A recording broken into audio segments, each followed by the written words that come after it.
नमस्कार। माउन्टेन समाचारमा स्वागत छ। म उषा काफ्ले र म खगेन्द्र विष्ट। सुरुमा अहिलेसम्मका मुख्य समाचार।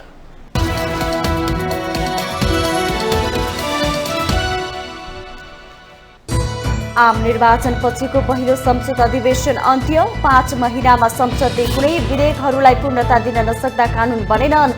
सांसदहरूले तलब भत्ता भने पाकाए। नागरिकको दैनिक निकै कष्टकर बनेको बेला सरकार गम्भीर बन्न सकेन। बिग्रिदो अर्थतन्त्र बारे अर्थमन्त्री गभर्नरको मौन ताली। मुलुकको अर्थतन्त्र थप सङ्कटमा। प्रधानमन्त्री पुष्पकमल दाहालले अस्थिरतामाथि खेल्ने प्रयास गरेको नेकपा एमालेको आरोप। राज्य सत्तालाई सफल बनाउने प्रचण्ड पदकोशी प्रदेशमा सफल नहुने दावी। सरकारको नीति अनुसार कर्मचारीले काम नगरेको सामान्य प्रशासन तथा संघीय मामिला मन्त्री अमनलाल मोदीको गुनासो। जनताको आक्रोश दलमाथि खनिएको टिप्पणी। अयोग्य लडाकुलाई 2 लाख दिने सरकारको निर्णय विरुद्ध अर्थमन्त्री डाक्टर प्रकाश शरण महतलाई राष्ट्रिय युवा संघ नेपालको ज्ञापन पत्र। निर्णय जानकारीमा नरहेको अर्थमन्त्रीको भनाई। झण्डै 51 दिनपछि रुसी सेनाद्वारा युक्रेनका विभिन्न शहरमा शक्तिशाली हवाई आक्रमण। 12 जनाको मृत्यु। राजधानी कीव पनि निशानामा। र Lucknow Super Giants Indian premier लिगको दोस्रो स्थानमा। पंजाब किङ्स 56 रनले पराजित। 258 रनको लक्ष्य पछ्याएको पंजाबले 201 रन मात्र बनायो।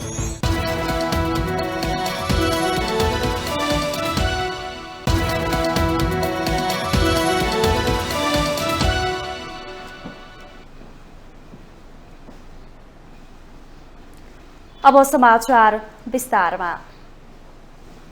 संघीय संसदका दुवै सदनको चालू अधिवेशन शुक्रबार मध्यरातदेखि अन्त्य भएको छ।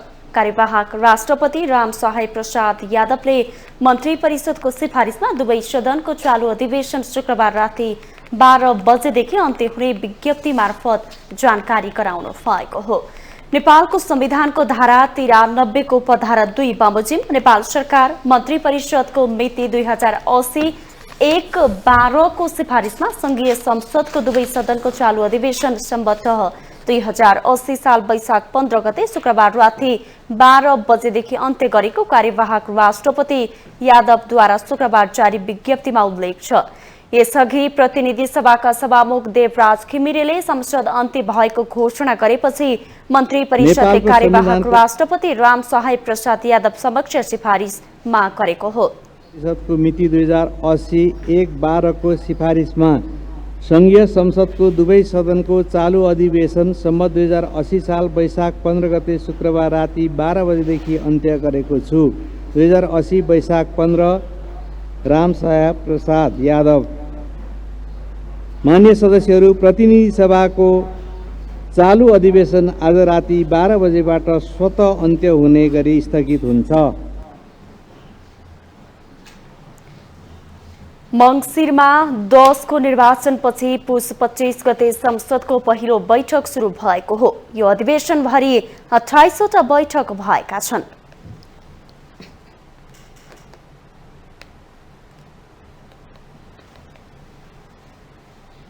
मक्सिर 4 पछि बनेको प्रतिनिधि सभाले 5 महिनामा न त कुनै विधेयकहरूलाई पूर्णता दिन सक्यो न त कानून निर्माण गर्न सक्यो।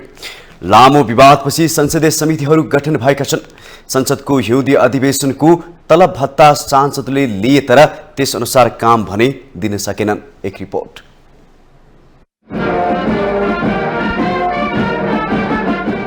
आम निर्वाचनपछिको पहिलो संसद अधिवेशन अन्त्य भएको छ। प्रतिनिधि सभाको पहिलो बैठक पुस 25 गते बसेको थियो। पुस 26 र चैत 6 गते प्रधानमन्त्री पुष्पकमल दाहाल प्रचण्डलाई विश्वासको मत दिने काम भयो। त्यसबाहेकका बैठकमा संसदले राष्ट्रपति, उपराष्ट्रपति, सभामुख र उपसभामुख चयन बाहेक कुनै ठोस काम गर्न सकेन। संसदले संघीयता कार्यान्वयनका लागि दर्जनौं ऐन कानूनहरू बनाउनु पर्ने अवस्था भए पनि त्यसतर्फ काम भएन।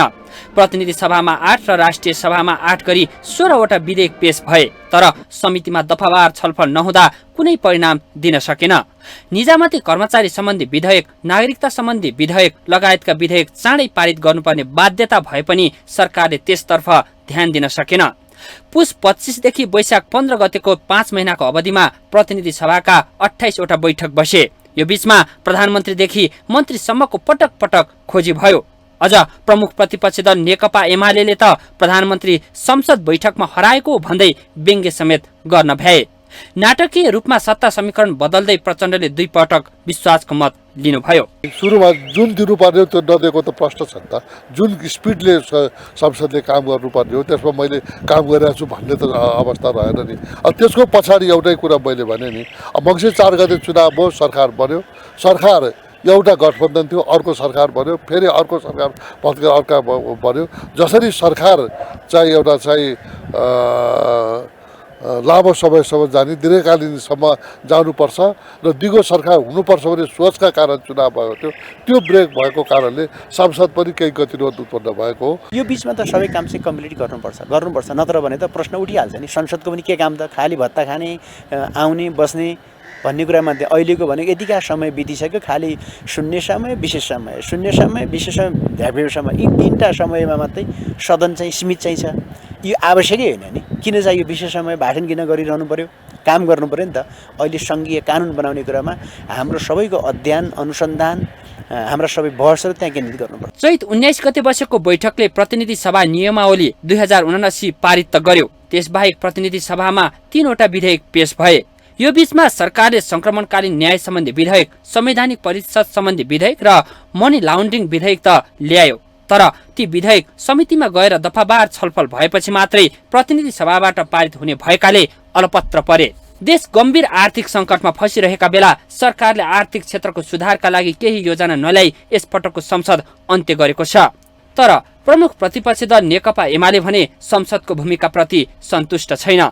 संसदलाई प्रभावकारी बनाउन सत्तापक्षले चासो नदिई यो समय खेर गएको उसको आरोप छ। तत्कालीन राजनीतिका कुराहरू धेरै हुन्छन्, तर विधेयकमा साँचो काम हुने भनेको समितिमा हो। त्यहाँ चाहिँ हुन्छ। जस्तो लेखा समिति राम्ररी एक्टिभ भयो भने त्यसले मुलुकको बेरोजगारी होइन भएका कतिपय करप्सनका केसहरूबारे त्यसले छलफल गरेर एउटा निकास दिने सम्भावना हुन्छ भने समितिहरूले जति समितिहरू व्यापक रूपले रेगुलर बैठक बसे त्यति धेरै कानुनहरूको निर्माण हुन्छ र त्यो कानुनहरूको निर्माण चाहिँ त्यसैले संसदले काम गर्ने भनेको मूलतः समितिले काम गर्ने हो र अहिले काम गरेको नदेखिनुको मूल कारण अब झन्डै 2-3 महिना त भयो होइन, तर समितिहरू बनेन। त्यसले गर्दाखेरि राष्ट्रिय सभाले सुझावसहित पठाएका कतिपय विधेयकहरू पनि अड्केर बसेका छन्। प्रतिनिधि सभाको विषयगत समिति बनाउन त 5 महिना लगाउनेहरूले छिटो छरितो संसदबाट कामहरू गर्लान् भन्ने विश्वास गर्न सकिँदैन। संसद सत्ताको अङ्कगणित र भत्ता खाने थलोमा मात्र सीमित हुने त होइन भन्ने आशंकामा बल पुग्न थालेको छ। जनताको मत लिएर जनताको काम नगर्ने हो भने प्रतिनिधि सभा अस्थिरता ल्याउने थलोमा रूपान्तरण हुन सक्छ। यसतर्फ जिम्मेवार नेता र सांसदहरू सचेत हुन जरुरी छ। माउन्टेन टेलिभिजन HD का लागि बटुक राजगिरीको रिपोर्ट। नागरिकको दैनिकी दिन प्रतिदिन कष्टकर बन्दै गएको छ। कृषि र औद्योगिक क्षेत्र लगभग शून्य अवस्थामा छ। पुँजीगत खर्च गर्न नसक्ने सरकारको पुरानो रोग झनझनै बिग्रदै गएको छ। आम नागरिकसँग पैसा छैन, अर्कोतिर बैंकको ब्याज दर उच्च छ। बैंकमा पैसा भए पनि लगानीकर्ता उत्साहित हुन सकेका छैनन्। यी सबै अवस्थाका बावजुद सरकार पनि केही क्षेत्रको आधार देखाएर अर्थतन्त्र सुधारोन्मुख भएको भनिरहेको छ। तर आम नागरिकले सुधारोन्मुख अर्थतन्त्रको कहीँ कतैबाट महसुस गर्न सकिरहेका छैनन्। एक रिपोर्ट। पछिल्लो केही समय यता आर्थिक क्षेत्रको वस्तुगत अवस्था ठिक छैन। सबै क्षेत्र सुसुप्त अवस्थामा छ। देशभित्र कुनै त्यस्तो पक्ष छैन जसले अर्थतन्त्रलाई ठिक छ भनेको छ। यातायात व्यवसाय चल्न सकेको छैन। साना व्यवसायीहरू शटर बन्द गर्ने अवस्थामा पुगेका छन्। व्यापार घाटा चुलिँदै जाँदा नेपालबाट हुने निर्यातमा झनै कमी आएको देखिन्छ।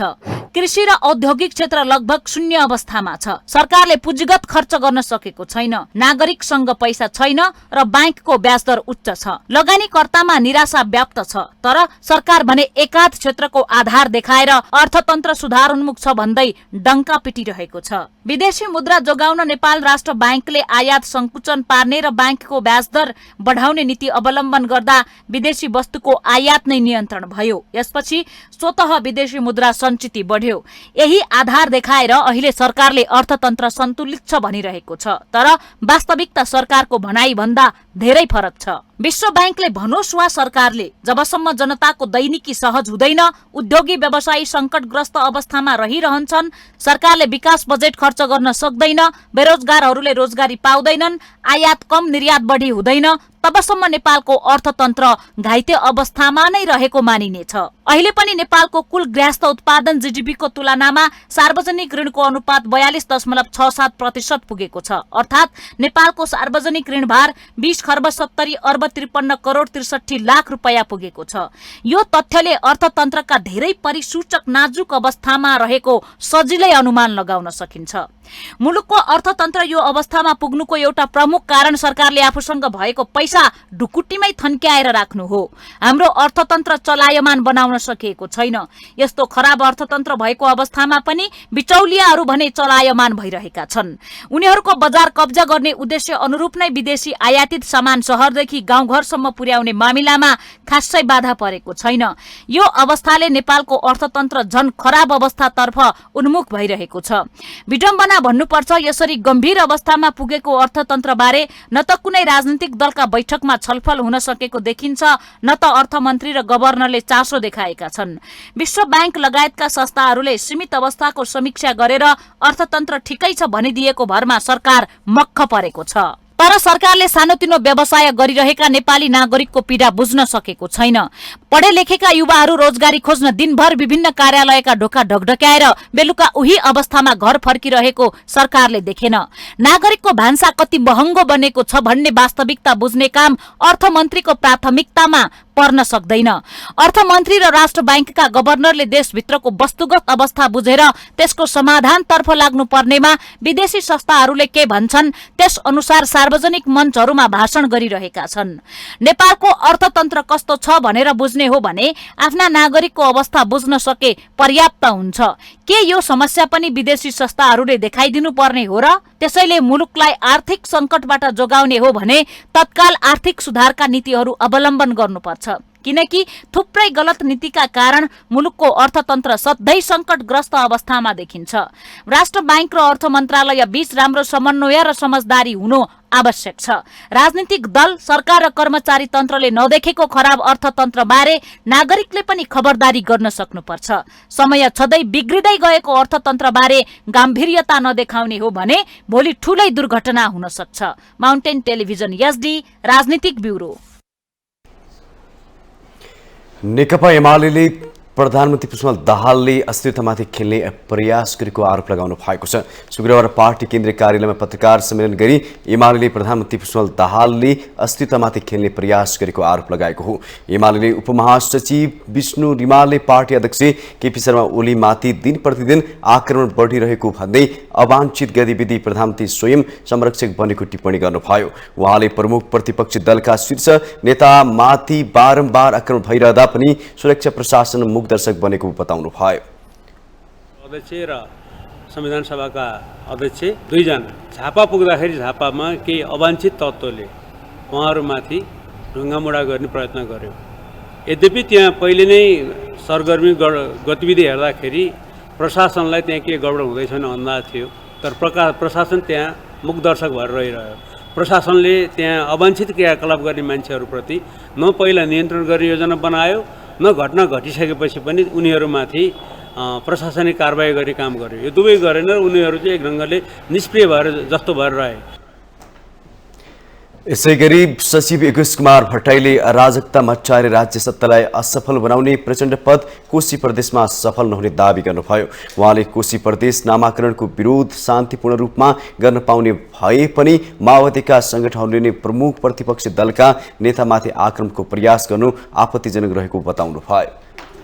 लक्षित जुन आक्रमण छ त्यो आक्रमणले हामीलाई शङ्का कहाँ छ भने कतै सत्तारूढ दलहरू नै यसमा संलग्न छैनन्। स्वयं प्रधानमन्त्रीले यो काममा आगोमा घिउ थपिरहनु भएको छ। किनभने प्रधानमन्त्री स्वयंले मुख्यमन्त्रीलाई सहमति दिनुभयो कोशी नामकरण गर्न। जब कोशी नामकरण भयो प्रधानमन्त्रीजी त्यो निर्णय गलत भयो, मेरो पार्टी फिर्ता हुन्छ भने यो तहको गैर जिम्मेवार पणले माओवादी पार्टी र उसका मान्छेहरू त्यहाँ संलग्न छन् कि? सचिव भट्टराईले प्रधानमन्त्री दाहालले कोशी प्रदेश नामाकरण गर्न सहमति दिएपछि पुनः फिर्ता लिनु गैर जिम्मेवारीपन भएको बताउनु भयो।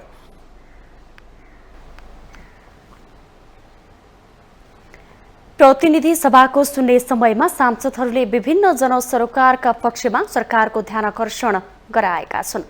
सांसदहरूले शैक्षिक संस्थाहरूमा राजनीतिक दल र तिनका भातृ संगठनका गतिविधिहरू बन्द हुनुपर्ने, सरकारी निकायमा घुस बिना काम नहुने लगायतका विषयहरूमा सरकारको ध्यानकर्षण गराएका हुन् भन्ने सबै राजनीतिक दलहरूलाई निवेदन गर्न चाहन्छु र साथसाथै म सतर्क के पनि गर्न चाहन्छु भनेर भन्दाखेरि अब यस्ता खालका राजनीतिक गतिविधि र माध्यमिक तहको विद्यालयमा राजनीतिक दलहरूले गर्ने गतिविधि बन्द भएन भने त्यहाँ पनि विद्रोह हुन्छ भन्ने कुराको चेतावनी पनि दिन चाहन्छु। भातृ सङ्गठनहरूलाई राजनीतिक दलहरूले अहिले नै सुसंस्कृत तरिकाले सम्झाएर विद्यालयमा राजनीति बन्द गर भन्ने अनुरोध पनि गर्न चाहन्छु। हाम्रो देशको जुनसुकै सरकारी निकायमा बिना घुसको कुनै पनि काम नहुने अवस्था छ। खास गरी अदालत, मालपोत, नापी शाखा तथा माल यातायातमा खुल्ला रूपमै घुस लिने गरेको अवस्था छ। यसले के बताउँछ भने सरकार नागरिकप्रति पूर्ण जिम्मेवार छैन। घुस लिने र दिने प्रणालीको कारण सर्वसाधारण गरिब, दलित तथा अति विपन्न वर्गहरू मार्ग खेपिरहेका अवस्था छन्। 1 घण्टामा हुन सक्ने कामहरू पनि बिना घुसले हप्तौं महिना लगाउँछ। त्यसैले यस्ता विथितिहरू विषय छिटै अन्त गर्न राज्यले कडा कदम चाल्नुपर्ने अवस्था छ। अयोग्य लडाकुको नाउँमा 16 वर्षपछि आएर देशको यस्तो आर्थिक अवस्था भएको बेलामा यो 2-2 लाख रुपियाँ पैसा बाँड्ने कार्यविधि पारित भयो भनेर चाहिँ गृह मन्त्रालयको प्रवक्ताले जुन कुरा बोल्नु भएको छ, जुन कुरा आएको छ, त्यसमा मेरो गम्भीर आपत्ति छ र यो कुरा तत्काल सरकारले फिर्ता लियोस् र अहिलेको अवस्था, यो आर्थिक अवस्थालाई सुदृढ गर्नको निमित्त यस्ता किसिमका क्रियाकलापहरू आउने दिनमा पनि बन्द गरियोस् भनेर म जोरदार रूपमा माग गर्दछु। यसै वर्ष मात्रै 1,17,000 विद्यार्थीहरूले बाहिरको विश्वविद्यालय पढ्नलाई अनुमति लिनुभएको छ। यसरी हाम्रो विश्वविद्यालय जर्जर भइरहने हो भने हामीले नेपाली समाज कहिले रूपान्तरण गर्ने, नेपाली समाजको विकास कहिले गर्ने? हामीलाई के विश्वास छ भने समाज रूपान्तरणको सबैभन्दा शान्तिपूर्ण र सबैभन्दा सद्भावपूर्ण क्षेत्र भनेको शिक्षा क्षेत्र हो। तर राजनीतिले थिलो थिलो बनाएको हाम्रो शिक्षा क्षेत्र आज जर्जर छ। त्रिभुवन विश्वविद्यालय जस्तो एउटा ऐतिहासिक विश्वविद्यालयलाई अब पनि हामीले राजनीति गरिरहनु हो भने यो देशको विकास कहिले गर्ने होला? सभामुख महोदय, तनहुँ जिल्ला हुँदै पोखरा पुग्ने पृथ्वी लोकमार्गको विस्तार भइरहेको छ। यो आवश्यक छ, तर यसले सर्वसाधारण जनताको दैनिकीमा असुविधा पनि ल्याएको छ। जनस्वास्थ्यका दृष्टिले धुलाम्मे सडक र राइट अफ वे स्थापित गर्दा घाँसी कुवा लगायतका ऐतिहासिक र पुरातात्विक महत्त्वका संरचनाहरूको उचित व्यवस्थापन गर्नुपर्ने म देख्दछु। धन्यवाद। राष्ट्रपतिलाई एयर एम्बुलेन्सबाट लगिँदा समेत गरी झन्डै 2.5 करोडभन्दा बढी खर्च भएको विवरण पनि सार्वजनिक छ। तर सरकारले संसदलाई केही जानकारी गराउन्न। यो भएको के हो? सामान्य पेट दुख्दा एयर एम्बुलेन्स खर्च गर्नुपर्ने यति समृद्ध, यति हैसियतवान मुलुक नेपाल रहेको हो कि होइन? यसबारेमा म सरकारको गम्भीरतापूर्वक ध्यानाकर्षण गराउन चाहन्छु। अझ प्रधानमन्त्रीले राष्ट्रपतिलाई जोड गरेर भारत पठाउनु भएको भन्ने राष्ट्रपति कार्यालयको वक्तव्यमा उल्लेख छ। यसबारेमा स्पष्ट पारियोस्। 20 महिनादेखि निरन्तर घटेको छ। लगानीकर्ताहरूले करिब 17 खर्ब आफ्नो लगानी गुमाइसके। नियामकले मौद्रिक नीति मार्फत गलत औजार प्रयोग गर्यो, अव्यावहारिक औजार प्रयोग गर्यो, जसका कारण 20 महिना अगाडि नेपालको पुँजी बजारले मासिक 3.25 अर्ब राजस्व योगदान गर्थ्यो। अहिले जम्मा महिनाको 5 करोड मात्रै योगदान गर्न सकेको छ। म अर्थमन्त्रीज्यूलाई गम्भीर ध्यानाकर्षण गराउन चाहन्छु। यो विषयमा संवेदनशील हुन ध्यानाकर्षण गराउन चाहन्छु। यसका लागि जनयुद्ध, जनआन्दोलन लगायत हजारौं शहीदहरूले बलिदान दिनुभएको छ। अझै हजारौं बेपत्ता योद्धाहरू हुनुहुन्छ। शान्ति प्रक्रियाका कयौं कामहरू बाँकी नै छन्। यी सबै कामहरूलाई हामीले सक्नुपर्ने छ। त्यसका लागि सदनको, सरकारको म गम्भीर सभामुख मार्फत ध्यानाकर्षण गर्न चाहन्छु। धन्यवाद। सुन्ने समयमा बोल्ने सांसदहरूले समसामयिक विषयहरूमा आफ्नो धारणा र आफ्नो निर्वाचन क्षेत्रमा विकास निर्माणको काममा देखिएको अवरोधहरूको सम्बन्धमा सरकारको ध्यानाकर्षण गराएका छन्। माउन्टेन समाचारमा पालो भएको छ ब्रेकको।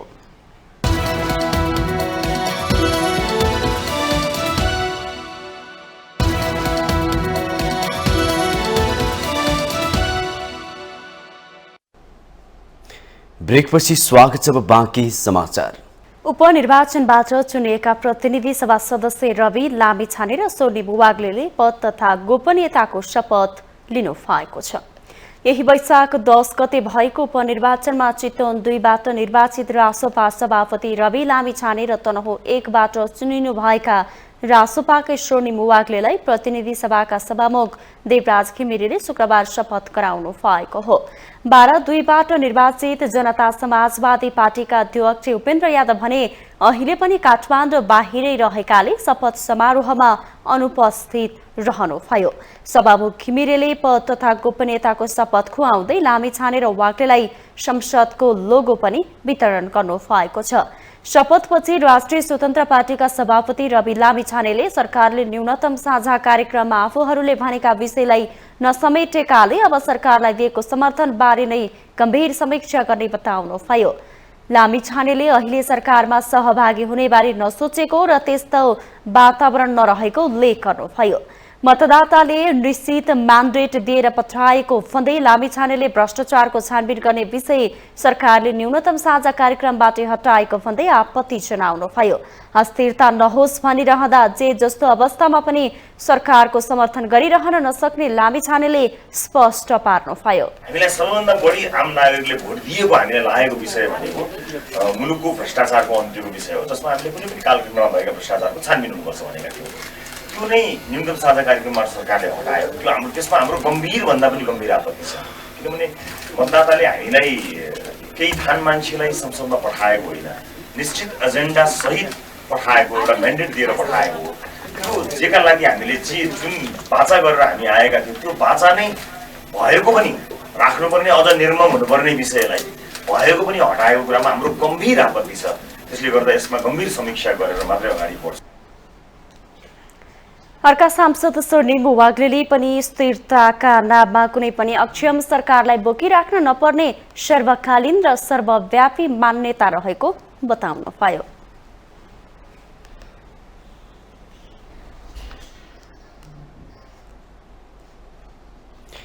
प्रधानमन्त्री पुष्पकमल दाहाल प्रचण्डले नेपालले चीनसँग गहिरो आर्थिक सम्बन्ध तर साझेदारी निर्माण गर्न चाहेको बताउनु भएको छ। शुक्रबार काठमाडौँमा चीन सरकारले निर्माण गरेको निजामती कर्मचारी अस्पतालको नयाँ सर्जिकल भवन र पुरानो भवनको पुनर्निर्माण सहितको हस्तान्तरण समारोहमा प्रधानमन्त्री दाहालले चीनसँग गहिरो आर्थिक सम्बन्ध र साझेदारी निर्माण गर्न चाहेको बताउनु भएको हो। चीनले चिकित्सा विज्ञान प्रविधि सहितको सामाजिक आर्थिक विकासमा ठूलो फड्को मारेको भन्दै उहाँले विकासका परिणामहरू प्रदान गर्न र नेपाली जनताको समृद्धि हासिल गर्न मिलेर काम गर्ने चाहना व्यक्त गर्नुभयो। विशेष गरी स्वास्थ्य क्षेत्रमा सबै नेपालीको स्वास्थ्यमा पहुँच सुनिश्चित गर्न, सुविधाहरूमा सुधार गर्न, पूर्वाधारको विस्तार गर्न, अस्पतालहरूलाई अत्याधुनिक र सुविधा सम्पन्न बनाउन चीनको थप सहकार्य आवश्यक हुने प्रधानमन्त्री दाहालको भनाइ छ। Nepal wishes to have more cooperation with China to ensure access of people to better health service, improve our health facilities, expand health infrastructures, equip our hospital with modern and state-of-art facilities, impart required knowledge and skills to our doctors, health workers, and transfer technology that our hospital and health facilities are in need of. This will certainly help provide our people with modern and sophisticated health service. प्रधानमन्त्री दाहालले नेपालको विकास प्रयासमा चीनको निरन्तर सहयोग, मित्रवत र असल छिमेकी सम्बन्धको विशेषता भएको उल्लेख गर्नुभयो। विकास पूर्वाधारहरू सिर्जना गर्न, कनेक्टिभिटी बढाउन, मानव संसाधन विकास गर्न र असल मानिसहरूको जीविकोपार्जनलाई समर्थन गर्न चीनको धेरै सहयोग चाहिने बताउनुभयो। Health sector, I have seen many doctors and other health practitioners graduated from different university in China. Even in this hospital, there are many doctors who had the opportunity to study in China. They are doing excellent job in Nepal and in this hospital too. Similarly, we remain grateful to Chinese generous support of life-saving vaccines, critical medical equipment and other essential medical supplies in the wake of COVID pandemic. We will always remember this generosity and genuine solidarity from a close neighbor and friend, China.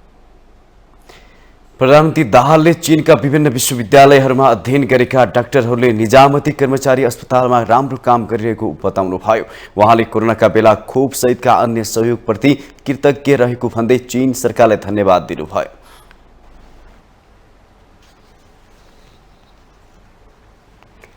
नेकपा एकीकृत समाजवादीका अध्यक्ष माधव कुमार नेपालले प्रदेश सरकारको नेतृत्वमा आलो पालो हुने बताउनु भएको छ। शुक्रबार समाजवादी प्रेस संगठन नेपाल धनुषाले आयोजना गरेको पत्रकार सम्मेलनमा अध्यक्ष नेपालले प्रदेश सरकारको नेतृत्वमा दलहरूका बीच आलो पालो हुने बताउनु भएको हो। उहाँले प्रदेश सरकारहरू धमाधम परिवर्तन हुन थालेका भन्दै एकीकृत समाजवादी पनि प्रदेश सरकारमा सामेल हुने बताउनुभयो। कुनै एक दलको बहुमत नरहेकाले सरकार निर्माणमा अन्य पार्टीको भावनालाई पनि ध्यान दिनुपर्ने उल्लेख गर्नुभयो।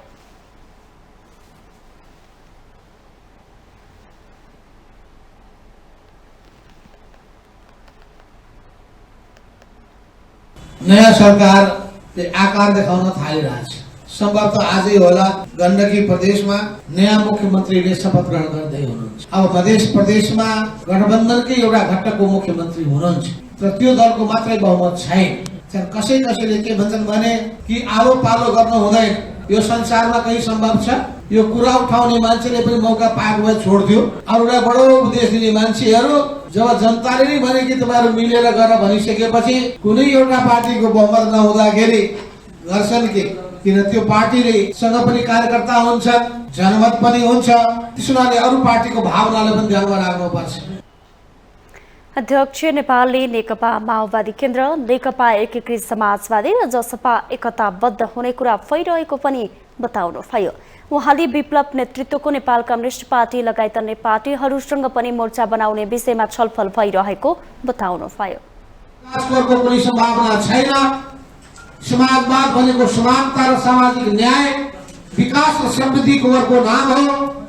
त्यसमा प्रतिबद्ध भएका पार्टीहरूको बीचमा हामी समाजवादी मोर्चा बनाउने सोच बनाइरहेका छौँ। यसको निम्ति नेपाल कम्युनिस्ट पार्टी समाजवादी, नेकपा माओवादी केन्द्र र जनता समाजवादी पार्टी तीनटालाई एकताबद्ध गर्नुको साथसाथै नेकपा विप्लव समूहसँग पनि कुरा भएको छ। अरू पार्टीसँग पनि हामी कुरा गर्न गइरहेका छौँ। आफूहरूले समानताको सिद्धान्तको आधारमा र वैचारिक एकरूपताको आधारमा जोसँग पनि हातेमालो गर्दै अघि बढ्ने उहाँको भनाइ थियो।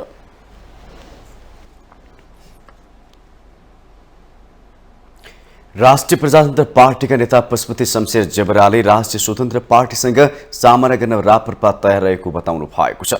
शुक्रबार काठमाडौँमा आयोजित बागमती प्रदेश स्तरीय अगुवा कार्यकर्ता भेला कार्यक्रमलाई सम्बोधन गर्दै उहाँले राष्ट्रिय स्वतन्त्र पार्टीसँग सामना गर्न राप्रपा तयार रहेको बताउनु भएको हो। उहाँले गत चुनाव र उपचुनावमा बजेको घण्टीको सामना गर्न राप्रपा सक्षम रहेको दावी गर्नुभयो। उहाँले संसद भद्रकोट रहेको र जुन कुनै अवस्थामा जे पनि हुन सक्ने टिप्पणी गर्नुभयो। अप्ठ्यारो परिस्थितिको सामना गर्न राप्रपासँग सामर्थ्य भएको उहाँको दावी छ। अस्थिलो स्थितिलाई पार गर्न सक्नु भनेको त्यो मुस्किललाई सामना गर्ने मान्छे साँच्चै मान्छे। सजिलो अवस्थामा जोले घण्टी बजिएको छ, चुनावमा पनि बज्यो, उपचुनावमा झन् चर्को रले घण्टी बज्यो। त त्यो परिस्थिति सामना गर्न राप्रपा सामर्थ्य छ भन्ने मलाई। कार्यक्रममा राष्ट्रिय प्रजातन्त्र पार्टीका अध्यक्ष राजेन्द्र प्रसाद लिङदेनले उपचारका लागि राष्ट्रपतिको वैदेशिक यात्राप्रति भन्दै आपत्ति जनाउँदै चिकित्सकको रिफर नगर्दा समेत जहाज चार्टर गरी विदेश लैजानु अस्वाभाविक भएको उल्लेख गर्नुभयो। विकासमा लगानी घटाउन खोजिरहेको सरकारले लडाकुलाई 2 लाख रुपियाँ बाँड्ने निर्णय स्रोतमा जहाज हाल्न पाउने बित्तिकै ब्रह्मलुट मचाउने षड्यन्त्र भएको उहाँको आरोप छ।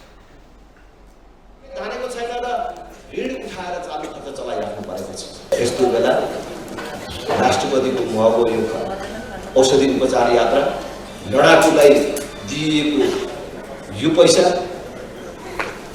जो चाहिँ अयोग्य लडाकु भनेर चाहिँ उनीहरू कहाँ पुगिसके, कति बितिसके, राज्य स्रोतमा हात हाल्न पाउने बित्तिकै ब्रह्मलुट मचाउने जुन प्रवृत्ति विकसित त्यसलाई रोक्न राष्ट्रिय प्रजातन्त्र पार्टी जस्तो राप्रपाले प्राथमिकता नदिएको कारण उपनिर्वाचनमा राम्रो मत आउन नसकेको अध्यक्ष लिङदेनले तर्क गर्नुभयो।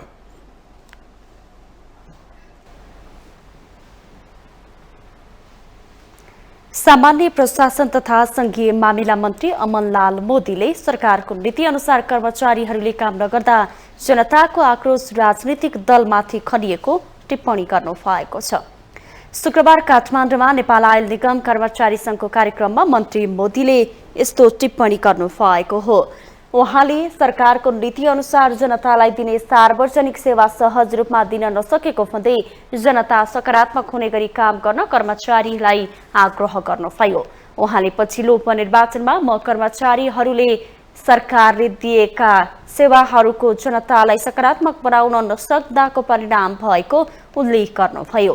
मन्त्री मोदीले विभिन्न राजनीतिक आन्दोलनबाट बनेका राजनीतिक दलका नेताहरूको संघर्षलाई समेत कर्मचारीहरूले काम नगर्दा उनीहरूको योगदान पानीको फोका जस्तै फुटेर जाने अवस्था देखिएको बताउनुभयो। राजनीतिक आन्दोलन एउटा चाहिँ लामो कालखण्डमा विभिन्न राजनीतिक, चाहे नेपाली कांग्रेसको होस्, चाहे नेकपा एमालेको होस्, चाहे माओवादीको, चाहे विभिन्न राजनीतिक आन्दोलनबाट बनेका नेताहरू विभिन्न सङ्घर्षहरू गरेका हुन्छन्, लामो त्याग गरेका हुन्छन्, जेल नेलदेखि लिएर एउटा सङ्घर्ष गरेका हुन्छन्। ती सङ्घर्षहरू, ती गरिमाहरू तपाईँलाई चाहिँ पानीको फोका जस्तै कहिलेकाहीँ नेगेटिभ दृष्टिकोणले तपाईँहरू काम नगर्दा त्यो जाने गर्छ र संसारमा तपाईँहरूलाई अनि विभिन्न टीका टिप्पणीसँगै त्यसको बारेमा नेगेटिभ या सकारात्मक तरिकाले चाहिँ जनतामा नजाँदा तपाईहरुले नयाँ विकल्पहरू खोजिरहेका हुन्छन्। मन्त्री मोदीले अहिले नै जादुको छडीबाट समाज परिवर्तन गर्न सक्ने सोच र दृष्टिकोणबाट जनमत बिग्रन थालेको बताउनुभयो। उहाँले जनताले भगवान ठानेकाहरू अन्तरिक्षबाट आएका नभएर यही समाजको उत्पादन भएको भन्दै भ्रममा पर्न नहुने बताउनुभयो।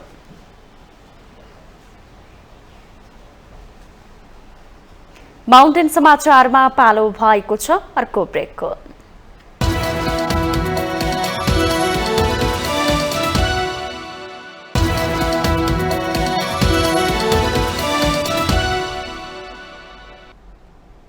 ब्रेकपछि स्वागत छ अब बाँकी समाचार।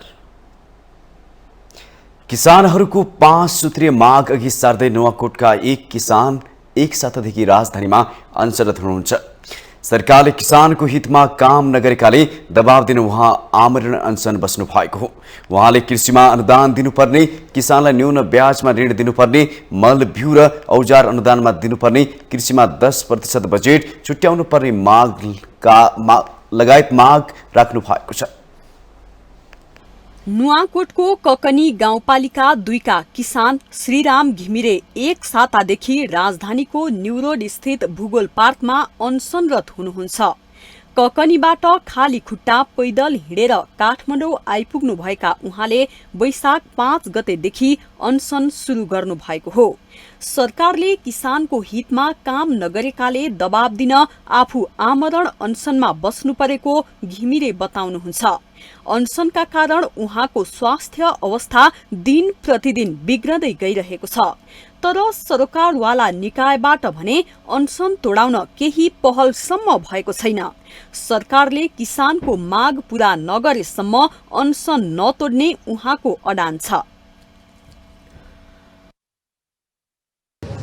यो चाहिँ यो कृषि क्षेत्रमा 10% बजेट जुटाउनु पर्यो हजुर अनि त्यसपछि तपाईँको यो अनसन चाहिँ किन बस्नु भएको अरूबाट पनि समस्या समाधान गर्न सकिन्थ्यो नभएर अन्त अरूबाट नभएर अरू उपायबाट नलाएर अन्तिम उपायको रूपमा अनसन बस्नु यसरी लाग्यो अनसन बसेर तपाईँको माग मुद्दा सरकारले पुरा गर्ला त के गर्छ पुरा नगरेर मान्छे मार्छ किसानलाई मार्छ यसले अब कहिलेसम्म अनसन बस्नुहुन्छ तपाईँ माग पुरा नभएछ आवश्यकता अनुसार मल बिउ सिंचाई लगायतको अभाव हुँदा खेती गर्नै समस्या भएको देशैभरिका किसानहरूको गुनासो छ।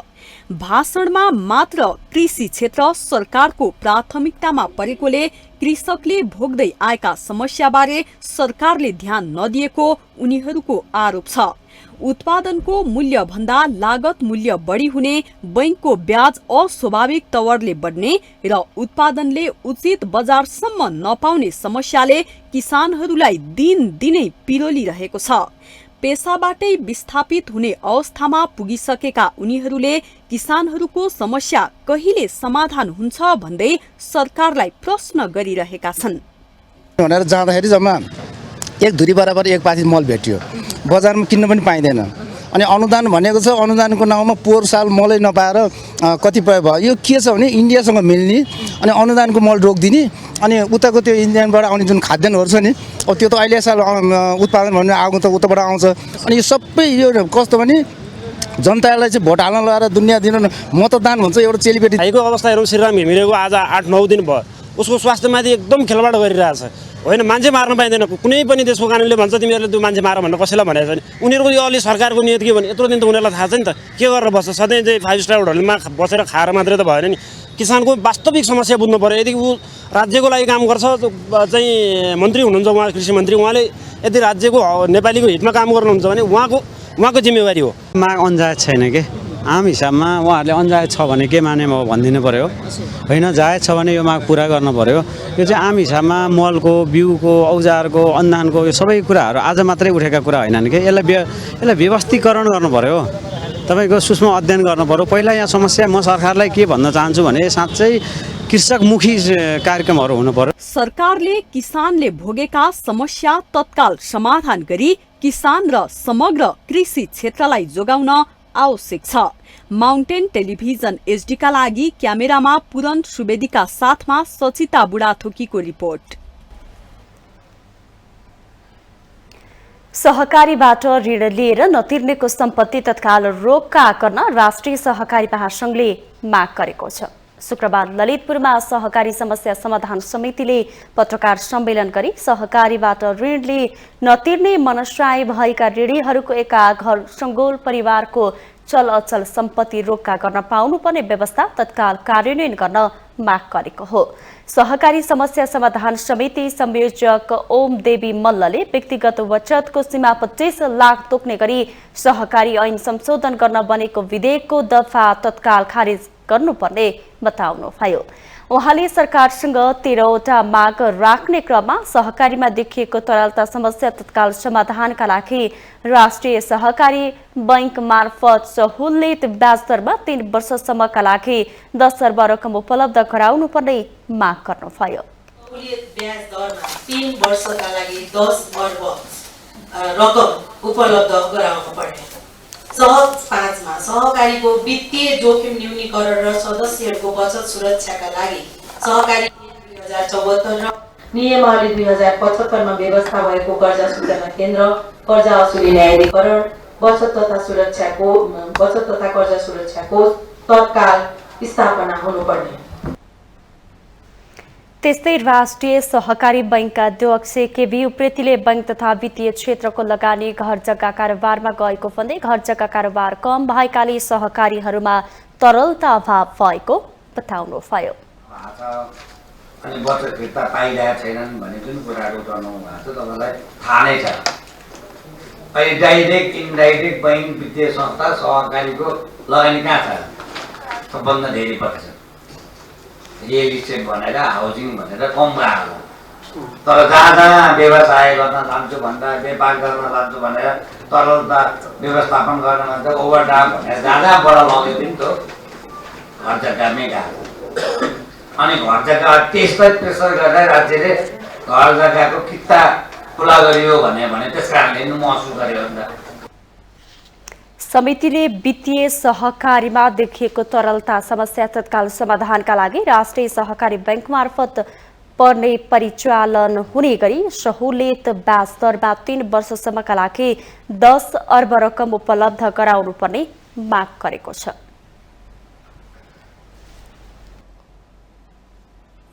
अनुसन्धान नवपरिवर्तन र आविष्कारका निमित्त सरकार गम्भीर नभएको भन्दै डाक्टर महावीर पुनले आन्दोलन सुरु गर्नु भएको छ।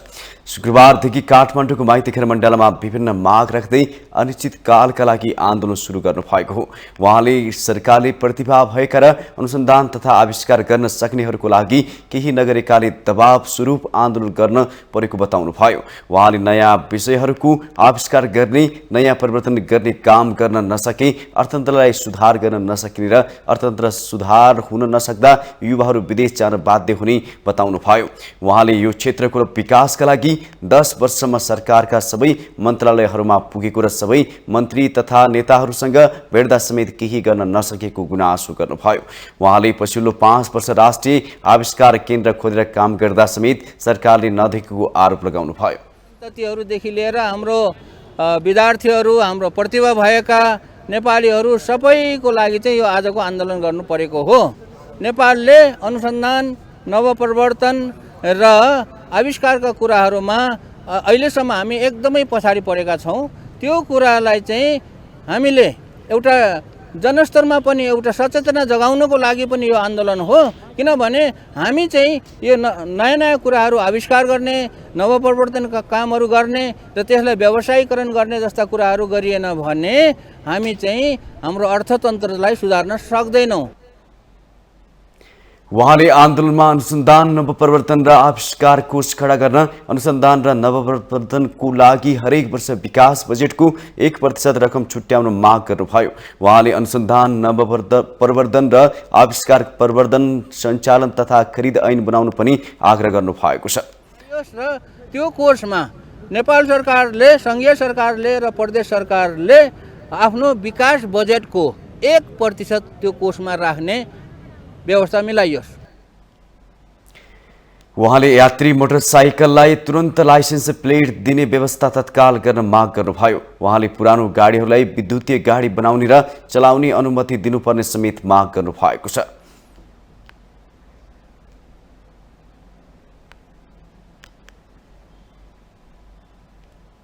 हामीसँग आर्थिक अन्तर्राष्ट्रिय खेल समाचार बाँकी नै छन्। माउन्टेन समाचार पालो भएको छ ब्रेकको।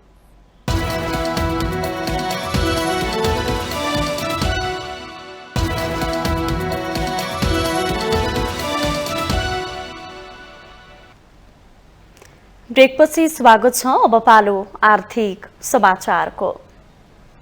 आर्थिक समाचारको साथमा जगदम्बा सुपर साइन तथा ग्याल्बा प्लस जीवनभरको भरोसा प्रस्तुत छ। रिद्धि सिद्धि सिमेन्ट गुणस्तरको नयाँ स्तर।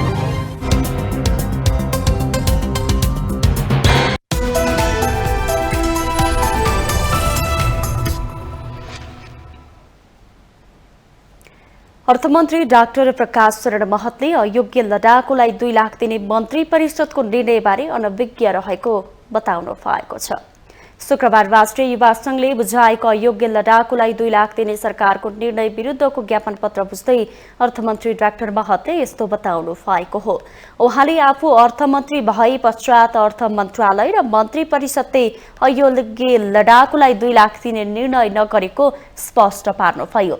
उहाँले अयोग्य लडाकुलाई 2 लाख दिने निर्णय अर्थमन्त्रीले गरेको भन्ने समाचार बाहिर आएको भए पनि आफू अर्थमन्त्री भएपछि यस्तो निर्णय अर्थ मन्त्रालयमा नभएको बताउनुभयो। म आएपछि अर्थ मन्त्रालयले पनि यस विषयमा कुनै निर्णय गरेका छैन। यद्यपि त्यो बजेटको व्यवस्था गृह मन्त्रालयलाई नै त्यो जिम्मेवारी दिएको छ। कार्यविधि बनाउनु पर्ने गृह मन्त्रालयले नै हो र कार्यविधि बनाउनु पर्छ भन्ने कुराहरू आएको थियो रे र त्यो अनुसार बन्यो भन्ने मैले सुनेको छु। तर म सुस्पष्ट ढङ्गबाट के भन्न चाहन्छु भने म आइसकेपछि यो कुनै पनि विषयमा अर्थ मन्त्रालय संलग्न छैन, म संलग्न छैन। यसअघि राष्ट्रिय युवा संघ नेपालले सरकारले 18 वर्षपछि पूर्व योग्य लडाकुको नाममा अर्बौं रुपैयाँ राज्य कोषबाट बाँड्ने तयारी गरिनु, नीतिगत भ्रष्टाचार गरी अमुक रकम कुम्ल्याउने खेल भएको आरोप लगाएको छ। राष्ट्रियको ढुकुटीबाट अर्बौं घोटाला गरी मुलुकलाई टाट पल्टाउने र नीतिगत भ्रष्टाचार गरी आमुक पार्टीले रकम कुम्ल्याउने, व्यक्ति पुस्ने घृणित राजनीतिक योजना रहेको स्पष्ट देखिन्छ। यस्तो गैर जिम्मेवारी निर्णयप्रति घोर भर्त्सना गर्दै यो निर्णय तत्काल खारेज गर्न राष्ट्रिय युवा संघ नेपाल जोडदार माग गर्दछ। युवाहरूलाई उत्पादन र समृद्ध राष्ट्र निर्माणको महान अभियानमा जोड्दै राष्ट्रिय पुँजी निर्माण गर्न व्यापक रोजगारी सिर्जना गरी देशको अर्थतन्त्र मजबुत बनाई तपसिल बमोजिमको माग पूरा गर्न राष्ट्रिय युवा संघ नेपाल वर्तमान सरकार समक्ष यो ज्ञापन पत्र। युवा संघले सरकारसँग देशको अर्थतन्त्र उकास्न 7 बुँदे माग समेत गरेको छ। संघले अर्थमन्त्री डाक्टर महतलाई सरकारले अयोग्य लडाकुको नाममा अर्बौं रुपैयाँ राज्य कोषबाट बाँडे सडक आन्दोलनमा उत्रने चेतावनी समेत दिएको छ।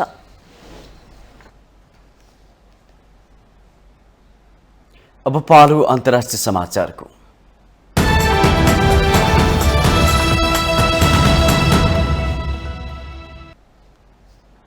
रुसी सेनाले युक्रेनका विभिन्न शहरमा हवाई आक्रमण गर्दा 12 जनाको मृत्यु भएको छ। रुसी सेनाले युक्रेनको राजधानी कीवसँगै अन्य क्षेत्रमा हवाई आक्रमण गरेको हो। रुसी सेनाले युक्रेनको उमानमा 10 जना तथा डिनिप्रो शहरमा 2 जनाको मृत्यु भएको विवरणहरू प्राप्त भएको अन्तर्राष्ट्रिय सञ्चार माध्यमहरूले जनाएका छन्। राजधानी कीवमा भने क्षतिको विवरण आइ नसकेको बताइएको छ। झन्डै 51 दिनपछि रुसले शुक्रबार युक्रेनको विभिन्न शहरमा शक्तिशाली हवाई आक्रमण गरेको हो। रुसी सेनाले प्रहार गरेको 23 वटा मिसाइलमध्ये 2 वटा ध्वस्त गरेको युक्रेनी रक्षा मन्त्रालयले जनाएको छ। युक्रेनको राज्य सीमा सेवाद्वारा टेलिग्राममा पोस्ट गरिएको भिडियोमा हमलापछि उमानमा नराम्ररी भवनहरू ध्वस्त भएका छन्। पछिल्लो समय युक्रेनी सेनाले पश्चिमी मुलुकको सहयोगहरूद्वारा आपूर्ति गरिएका ट्याङ्क, नयाँ हात हतियार सहित सैन्य आक्रमणको तयारी गरिरहेको बेला रुष्ट बन्दै रुसले आक्रमण गरेको विश्लेषण गरिएको छ। यद्यपि रुसले शुक्रबार गरेको आक्रमणमा केलाई निशाना बनाएको थियो भन्ने बारे कुनै स्पष्ट भने हुन सकेको छैन।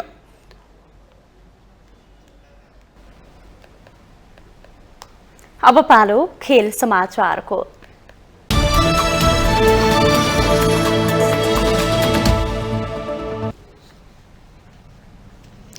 Lucknow Super Giants Indian Premier League आइपिएलको दोस्रो स्थानमा उक्लिएको छ। पंजाब किङ्सलाई 56 रनले हराउँदै Lucknow Super Giants Indian Premier League आइपिएलको दोस्रो स्थानमा उक्लिएको हो। पंजाबको घरेलु मैदान बिन्द्रा क्रिकेट स्टेडियम मोहालीमा लखनऊले दिएको 258 रनको लक्ष्य पछ्याएको पंजाबले 19.5 ओभरमा अल आउट हुँदै 201 रन मात्र बनायो। पंजाबको अर्थव ट्वाइडेले 66, सिकन्दर राजाले 36, जितेश शर्माले 24, लियम लिविस्टोनले 23 र श्याम करनले 21 रन बनाए। रुसको कजानमा आगामी वर्ष हुने फिजिटल स्पोर्ट्स टुर्नामेन्ट 2024 का लागि यसै वर्षको जुनमा छनौट प्रतियोगिता हुने भएको छ। फिजिटल स्पोर्ट्स प्रतियोगिता 2024 अन्तर्गत नेपालको सर्वाधिक टिमको सहभागिताको अपेक्षा भएको नेपाल स्थित रुसी दूतावासले जनाएको छ। प्रतियोगितामा शारीरिक र डिजिटल दुवै किसिमको आयोजना हुनेछ, जसमा 50% शारीरिक गतिविधि र 50% डिजिटल हुनेछ। प्रतियोगितामा फुटबल, बास्केटबल र हकी जस्ता परम्परागत खेलहरू हुनेछन्। नेपालले ती खेलहरूमा सहभागी जनाउन पाउनेछ। त्यस्तै पबजी, फ्री फायर, डोटा 2 र लिग अफ लेजेन्ड्स जस्ता यी स्पोर्ट्स गेमहरू प्रस्तुत गरिनेछ।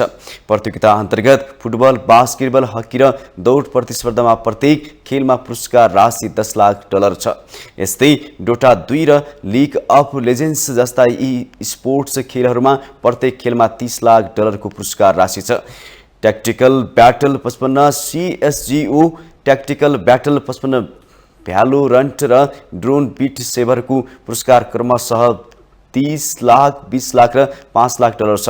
फिजिटल स्पोर्ट्स प्रतियोगिता 2024 मा छनौट हुने खेलाडीको पनि सम्पूर्ण खर्च आयोजकले नै बेहोर्नेछ। प्रतियोगिताका लागि जुनमा हुने छनौटमा सहभागी खेलाडी मध्ये योग्य खेलाडीहरूलाई छनौट गरिने जनाइएको छ। माउन्टेन समाचारमा पालो भएको छ ब्रेकको।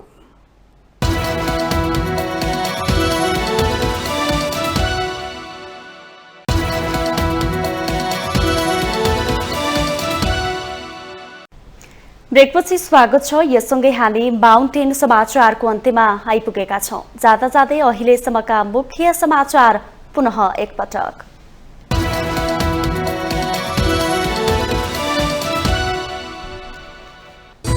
आम निर्वाचन पछिको पहिलो संसद अधिवेशन अन्त्य। 5 महिनामा संसदले कुनै विधेयकहरूलाई पूर्णता दिन नसक्दा कानून बनेनन्। सांसदहरूले तलब भत्ता भने पाकाए। नागरिकको दैनिक निकै कष्टकर बनेको बेला सरकार गम्भीर बन्न सकेन। बिग्रिदो अर्थतन्त्र बारे अर्थमन्त्री गभर्नरको मौनताली, मुलुकको अर्थतन्त्र थप सङ्कटमा। प्रधानमन्त्री पुष्पकमल दाहालले अस्थिरतामाथि खेल्ने प्रयास गरेको नेकपा एमालेको आरोप। राज्य सत्तालाई सफल बनाउने प्रचण्ड पद कोशी प्रदेशमा सफल नहुने दावी। सरकारको नीति अनुसार कर्मचारीले काम नगरेको सामान्य प्रशासन तथा संघीय मामिला मन्त्री अमनलाल मोदीको गुनासो। जनताको आक्रोश दलमाथि खनिएको टिप्पणी। अयोग्य लडाकुलाई 2 लाख दिने सरकारको निर्णय विरुद्ध अर्थमन्त्री डाक्टर प्रकाश शरण महतलाई राष्ट्रिय युवा संघ नेपालको ज्ञापन पत्र। निर्णय जानकारीमा नरहेको अर्थमन्त्रीको भनाई। झण्डै 51 दिनपछि रुसी सेनाद्वारा युक्रेनका विभिन्न शहरमा शक्तिशाली हवाई आक्रमण। 12 जनाको मृत्यु, राजधानी कीव पनि निशानामा। र Lucknow Super Giants Indian premier लिगको दोस्रो स्थानमा। पंजाब किङ्स 56 रनले पराजित। 258 रनको लक्ष्य पछ्याएको पंजाबले 201 रन मात्र बनायो।